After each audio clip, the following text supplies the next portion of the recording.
everybody, it's Ren Escanio and I'm playing the role of Jane Rosario in Lumuhod Ka sa Lupa. Si Jane Rosario, yung character ko, isa siyang journalist and naging inspirasyon niya yung kanyang tatay na naging biktima sa isang anomalyang nangyayari sa Rosario, which is yun yung place kung saan umiikot yung story natin. Ang gusto niya mangyari is, of course, mabigyan ng hustisya yung pagkamatay ng dad niya and ma-expose yung mga taong totoong may kasalanan at kailangan managot. Patuloy gumagawa ng mga anomalya sa Rosario. So, dito, nakikilala ko si Norman, played by Kiko Estrada.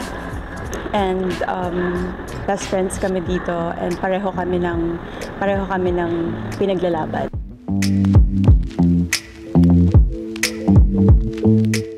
Yeah, actually, nung nalaman ko na remake po siya, as in sobrang na-excite ako kasi first time ko gumawa actually ng series na yun galing sa isang classic film. And of course, nung nalaman ko kung sino yung mga kasama ko, of course, I'm happy and thankful na binigyan ako ng pagkakataon dahil ito naman talaga before pa yung hinihingi ko sa Viva na sana bigyan nila ako ng chance to, try different roles.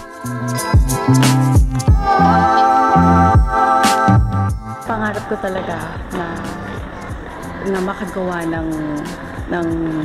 ng isang proyekto na alam kong magiging memorable siya in my career kasi of course marami tayong kasama dito na magagaling na artista, number one, and nakakatrabaho ko ulit si Direk Albert Langitan, which also my director sa mga previous na nagawa ko. Yes, everybody, please support and watch Lumuhod Ka sa Lupa. Malapit na po, of course, directed by Albert Langitan and Dick Landayag. Malapit na po this April, of course, on TV5.